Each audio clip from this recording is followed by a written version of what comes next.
Dans cette vidéo, je vais te montrer comment créer de fausses variantes pour diriger vers un autre produit sans que ton utilisateur ait à revenir en arrière sur les pages de collection, sur la page d'accueil ou en utilisant ton menu.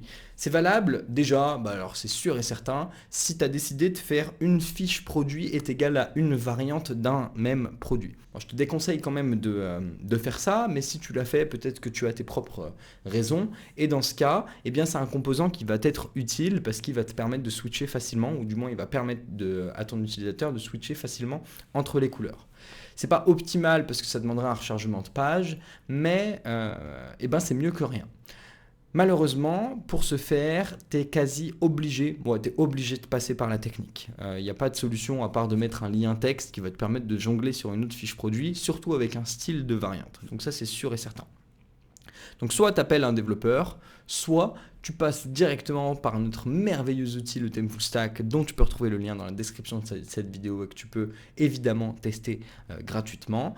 Eh bien, on va aller dans un produit, je vais te montrer ce que ça donne. Donc, produit, pastille de couleurs. Donc là, c'est réellement une variante. Mais ce que je peux faire aussi, c'est ajouter un bloc. Un bloc qui va être collection personnalisée. Boum. Je vais le placer en dessous du prix, voilà, nickel, donc au-dessus de nos variantes. Et puis elle va avoir un label exactement comme notre couleur. Donc je vais pouvoir lui faire un style de couleur. Et puis ici, je vais aller chercher ma collection. Donc ça va être machine à cache, je crois que j'ai tout mis là-dedans.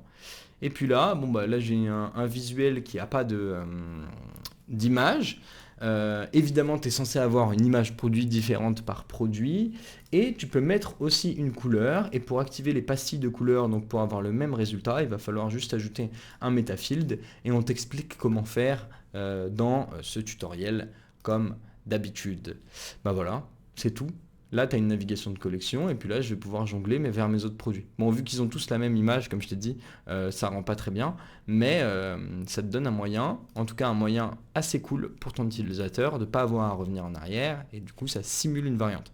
Vu que le thème est rapide, tu vois quasi pas du tout le chargement de page, surtout quand tu es en dehors de l'éditeur de Shopify. Et donc voilà, c'est nickel. On a répondu à la question. J'espère que ça t'a plu. Désolé de ne pas te donner une solution concrète qui s'adapte à tes autres thèmes ou styles de boutique, mais c'est aussi pour ça qu'on a créé cet outil, pour répondre à la plupart de tes problématiques. Et croyez-moi, c'est pas la seule. Je te souhaite une très bonne journée, soirée. Je te dis à bientôt. J'espère te retrouver sur le thème Full Stack. Et si tu as des questions, n'hésite pas.